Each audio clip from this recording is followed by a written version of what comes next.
कल्पना कीजिए एक ऐसे शहर की जिसके बारे में कहा जाता था कि वहां के बाजारों में मतलब हीरे मोती सब्जियों की तरह बिकते थे। एक ऐसा शहर जिसकी तुलना दुनिया के सबसे बड़े शहर रोम से की जाती थी। और फिर एक दिन वो शहर खंडरों में तब्दील हो गया। आज हम उसी खोए हुए शहर विजयनगर यानी जीत के शहर की कहानी में उतर रहे हैं। और आज की हमारी ये पूरी बातचीत क्लास 12 की हिस्ट्री की किताब के 7वें अध्याय पर आधारित है। पर ये कोई क्लासरूम लेक्चर नहीं होने वाला। हम उन तथ्यों को उठाएंगे और देखेंगे कि कैसे एक साम्राज्य बनता है, अपनी बुलंदियों को छूता है और फिर कैसे ताश के पत्तों की तरह बिखर जाता है। तो चलिए इस पहेली को सुलझाना शुरू करते हैं। बिल्कुल। और इसकी पहली कड़ी मिलती है सन 1800 में, जब एक अंग्रेज ऑफिसर इन खंडरों तक पहुंचता है। हाँ, colonel Colin Mackenzie East India Company में एक इंजीनियर थे और इतिहास के बहुत शौकीन। जब वो तुंगभद्रा नदी के किनारे उन वीरान खंडरों पर पहुंचे तो स्थानीय लोग उस जगह को हम्पी बुलाते थे। हम्पी, ये नाम कहाँ से आया? ये नाम वहां की स्थानीय देवी पंपा देवी के नाम पर था। लेकिन मैकेंजी को ये समझने देर नहीं लगी कि ये कोई आम खंडर नहीं है। यहाँ एक पूरे साम्राज्य का इतिहास दफन है। उन्होंने वहाँ के मंदिरों के पुजारियों से बात की, सदियों से चली आ रही कहानियों और परंपराओं को दर्ज किया। अच्छा। पत्थरों पर लिखे शिलालेखों को पढ़ा और उन सब जानकारियों को जोड़कर उस जगह का पहला, आप कह सकते हैं, नक्शा तैयार किया। तो समझिए यहीं से विजयनगर की गुमनामी की परतें हटना शुरू हुई। बिल्कुल। तो ये कहानी शुरू कहाँ से होती है? किसने रखी थी इस महान साम्राज्य की नींव? इसकी नींव 1336 में दो भाइयों ने, हरिहर और बुक्का ने रखी थी। 1336 में? जी, वो एक ऐसा दौर था जब दक्षिण भारत में बहुत राजनीतिक उथल-पुथल थी। दिल्ली सल्तनत का असर कमजोर हो रहा था और कई छोटी छोटी ताकतें सिर उठा रही थीं। तो ऐसे में विजयनगर एक शक्तिशाली हिंदू साम्राज्य के रूप में उभरा। और जब कोई साम्राज्य इतना शक्तिशाली बनता है तो पड़ोसियों से टकराव तो होता ही होगा ना? हमेशा। विजयनगर के शासकों को राय कहा जाता था और उनका 3 तरफ से लगातार संघर्ष चलता रहता था। उत्तर में बहमनी सुल्तानों से, पूर्व में उड़ीसा के गजपति शासकों से, और दक्षिण के सुल्तानों से भी। हाँ, ये लड़ाइयाँ जमीन के लिए कम और संसाधनों पर कब्जे के लिए ज्यादा होती थीं। संसाधन मतलब क्या? उपजाऊ जमीन? हाँ, एक तो नदियों की उपजाऊ घाटियां जहां सबसे ज्यादा अनाज उगता था और दूसरा विदेशी व्यापार के रास्ते। जैसे घोड़ों का व्यापार? बिल्कुल, घोड़े युद्ध के लिए बहुत जरूरी थे। तो जिसके पास ये दोनों चीजें होती थीं, वही सबसे अमीर और ताकतवर होता था। और इसी ताकत को अपने शिखर पे पहुंचाया कृष्णदेव राय ने। उनका दौर 1509 से 1529 विजयनगर का स्वर्ण युग माना जाता है। बिल्कुल। कृष्णदेव राय ने न सिर्फ साम्राज्य को कृष्णा और तुंगभद्रा नदियों के बीच के सबसे उपजाऊ इलाके तक फैलाया, बल्कि वो कला और वास्तुकला के भी बड़े संरक्षक थे। उन्होंने बहुत से मंदिर बनवाए हैं ना? हाँ, कई शानदार मंदिर बनवाए और पुराने मंदिरों में विशाल प्रवेश द्वार जुड़वाए, जिन्हें गोपुरम कहते हैं।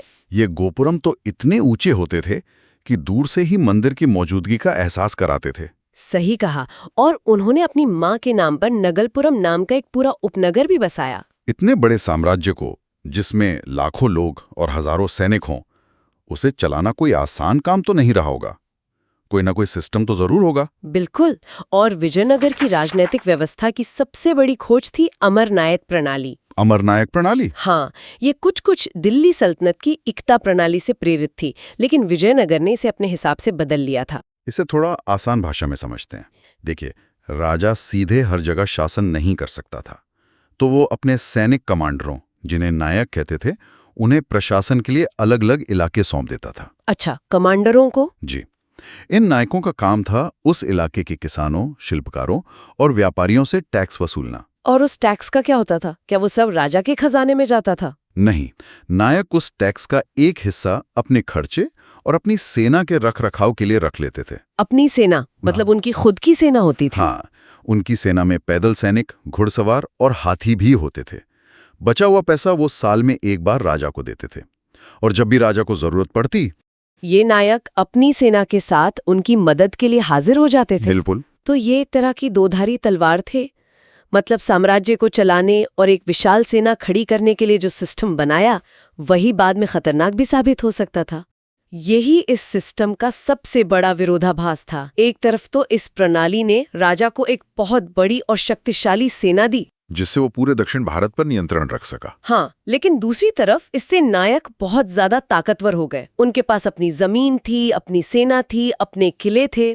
जब आप किसी को इतनी ताकत दे देते हैं तो वो खुद को छोटा मोटा राजा समझने लगता होगा। बिल्कुल, और यही हुआ भी। कई बार ये नायक राजा के खिलाफ विद्रोह कर देते थे या फिर स्वतंत्र राजा की तरह व्यवहार करने लगते थे। तब राजा को उन्हें दबाने के लिए सैन्य कार्रवाई करनी पड़ती होगी। जी, जो ताकत साम्राज्य की नींव थी वही धीरे धीरे उसे अंदर से खोखला भी कर रही थी।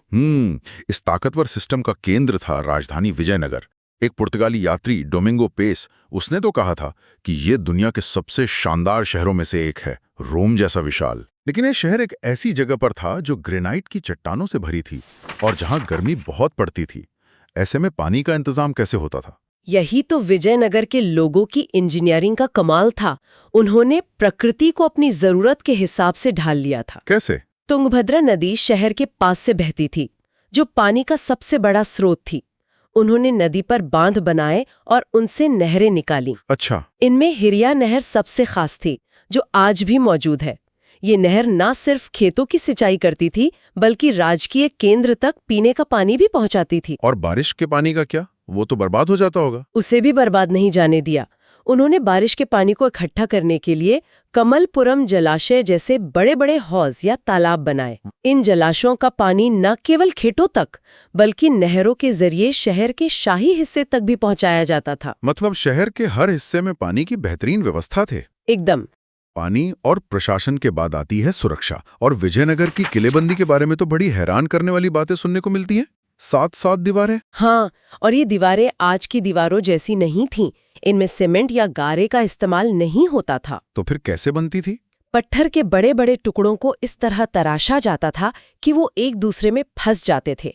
इंटरलॉकिंग तकनीक कहते हैं इसे। अच्छा, इंटरलॉकिंग। ये दीवारें इतनी मजबूत थीं कि सदियों बाद आज भी खड़ी हैं। लेकिन सबसे अनोखी बात तो ये थी कि इन दीवारों के अंदर सिर्फ महल और मंदिर नहीं थे। नहीं, खेत और जंगल भी थे। ये तो बहुत महंगा और मुश्किल रहा होगा। क्या ये वाकई में प्रैक्टिकल था या बस राजा की शान शौकत दिखाने का एक तरीका? ये सवाल बहुत अच्छा है और इसका जवाब शान शौकत से ज्यादा सैन्य रणनीति में छिपा है। सैन्य रणनीति कैसे? सोचिए, मध्यकाल में युद्ध कैसे होते थे।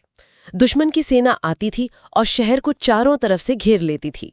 उनका मकसद होता था शहर के अंदर रसद यानी खाने पीने का सामान जाने से रोकना, ताकि लोग भूखे मरकर आत्मसमर्पण कर दें। बिल्कुल। विजयनगर के शासकों ने इसी समस्या का तोड़ निकाला।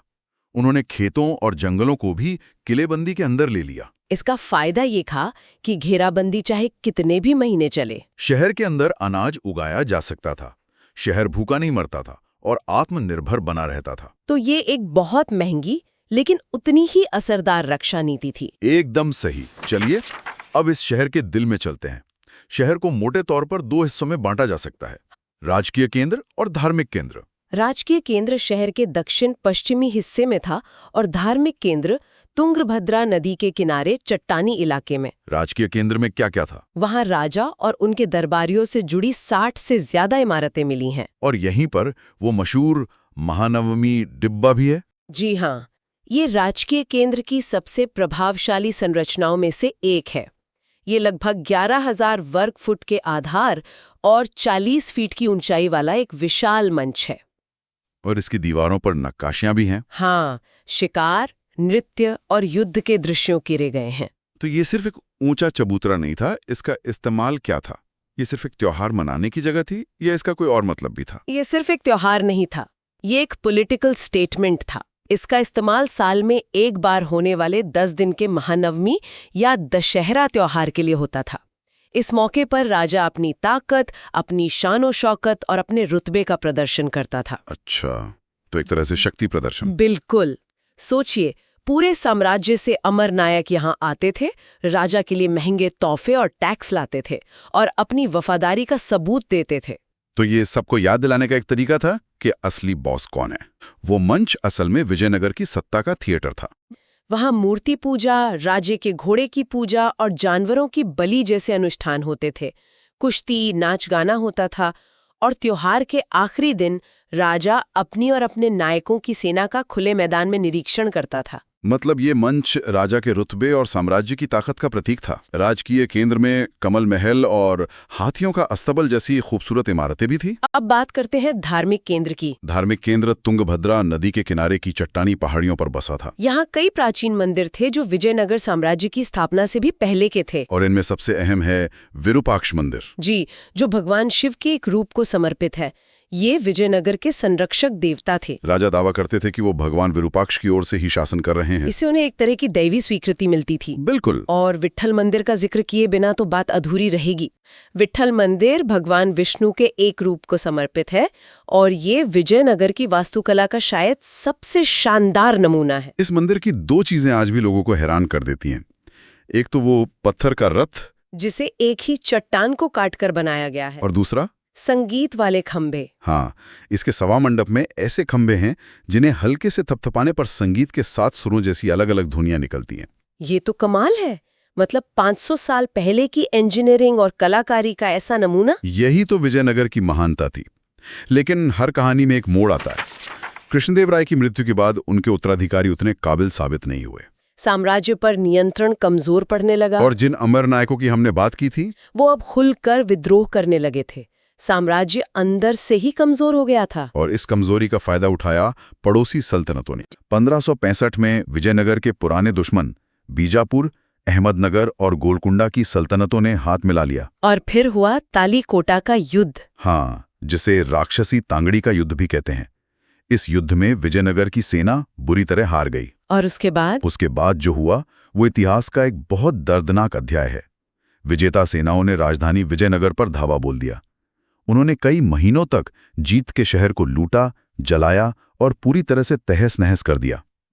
वो खूबसूरत शहर खंडहरों के एक ढेर में बदल गया। एक साम्राज्य जो 200 साल से ज्यादा टिका, उसे कुछ ही महीनों में मिटा दिया गया। शहर तो तबाह हो गया, लेकिन उसकी कहानी नहीं। आज भी हम्पी के वो खंडर हमें उस साम्राज्य की भव्यता और उसकी कला की दास्तां सुनाते हैं। ये हमें सोचने पर भी मजबूर करता है कि क्या बड़े-बड़े साम्राज्य अक्सर अपनी अंदरूनी कमजोरियों की वजह से ही ढहते हैं। बिल्कुल।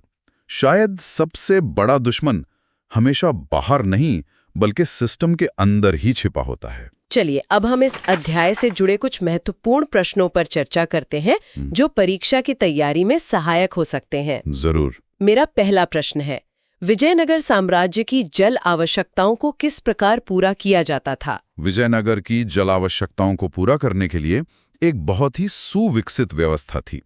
पहला, तुंगभद्रा नदी पानी का एक प्राकृतिक स्रोत थी। दूसरा, इस नदी पर बांध बनाकर नहरें निकाली गईं, जिनमें हिरिया नहर सबसे महत्वपूर्ण थी। ये नहर खेतों की सिंचाई करती थी और राजकीय केंद्र तक पानी पहुंचाती थी। और वर्षा के जल का संचयन? हाँ। तीसरा, बारिश के पानी को इकट्ठा करने के लिए कमलपुरम जलाशय जैसे बड़े हौज बनाए गए थे। और अंत में मंदिरों में भी बड़े तालाब होते थे, जो आम लोगों के लिए भी पानी का एक स्रोत थे। ठीक है। अगला प्रश्न, अमरनायक प्रणाली क्या थी? यह विजयनगर साम्राज्य के लिए क्यों महत्वपूर्ण थी? अमरनायक प्रणाली विजयनगर की एक प्रमुख राजनीतिक व्यवस्था थी, जो संभवतः दिल्ली सल्तनत की एकता प्रणाली से प्रेरित थी। इस प्रणाली में राजा अपने सैनिक कमांडरों, जिन्हें नायक कहते थे, उनको प्रशासन के लिए एक क्षेत्र देते थे। और इन नायकों के क्या कर्तव्य थे? नायकों का कार्य उस क्षेत्र से कर वसूलना था। इस राजस्व का एक हिस्सा वे अपनी सेना के रखरखाव के लिए रखते थे और शेष राजा को देते थे। युद्ध के समय वे अपनी सेना के साथ राजा की सहायता करते थे। तो यह प्रणाली महत्वपूर्ण क्यों थी? यह प्रणाली इसलिए महत्वपूर्ण थी क्योंकि इससे राजा को एक विशाल और शक्तिशाली सेना मिली, जिससे पूरे दक्षिण प्रायद्वीप पर नियंत्रण संभव हुआ। हालांकि समय के साथ यही नायक बहुत शक्तिशाली हो गए और साम्राज्य के पतन का एक कारण भी बने। अगला प्रश्न, आप क्यों सोचते हैं कि विजयनगर की किलेबंदी में कृषि क्षेत्रों को भी घेरा गया था? विजयनगर के किलेबंदी में कृषि क्षेत्रों को घेरने के पीछे एक बहुत महत्वपूर्ण सामरिक कारण था। मध्यकाल में युद्ध के दौरान दुश्मन शहर को घेरकर उसकी खाद्यापूर्ति रोक देते थे, ताकि लोग आत्मसमर्पण कर दें। खेतों को किले के अंदर रखने से घेरावबंदी के दौरान भी शहर में अनाज उगाया जा सकता था। इसका क्या परिणाम होता था? इसका परिणाम ये होता था कि शहर महीनों तक दुश्मन का सामना कर सकता था और आत्मनिर्भर बना रह सकता था। ये एक महंगी लेकिन बहुत प्रभावी रक्षा नीति थी। मेरा अंतिम प्रश्न, विजयनगर के राजकीय केंद्र में स्थित महानवमी डिब्बा की संरचना और उससे जुड़े अनुष्ठानों का वर्णन करें। महानवमी डिब्बा राजकीय केंद्र की एक बहुत प्रभावशाली संरचना थी। यह लगभग 11,000 वर्ग फुट के आधार और 40 फीट की ऊंचाई वाला एक विशाल मंच था। इसके आधार पर नृत्य, शिकार और जुलूस के दृश्यों की विस्तृत नक्काशी है। और इससे जुड़े अनुष्ठान क्या थे? इसका प्रयोग संभवतः 10 दिवसीय महानवमी यानी दशहरा त्योहार के लिए होता था। इस अवसर पर राजा अपनी शक्ति और प्रतिष्ठा का प्रदर्शन करते थे। इसमें मूर्ति पूजा, राज्य के घोड़े की पूजा और जानवरों की बलि जैसे अनुष्ठान शामिल थे। नृत्य और कुश्ती जैसे कार्यक्रम होते थे और अधीनस्थ नायक राजा के लिए उपहार लाते थे। अंतिम दिन राजा अपनी सेना का निरीक्षण करता था। बहुत धन्यवाद। 1565 के युद्ध में विजयनगर शहर को भौतिक रूप से नष्ट कर दिया गया, लेकिन आज भी हम्पी के खंडर उसकी भव्यता की कहानी कहते हैं। हाँ, और ये हमें ये भी सोचने पर मजबूर करता है कि साम्राज्य बनते और बिगड़ते हैं, लेकिन उनकी विरासत पत्थरों और कहानियों में जीवित रहती है, जो हमें हमारे अतीत से जोड़ती है।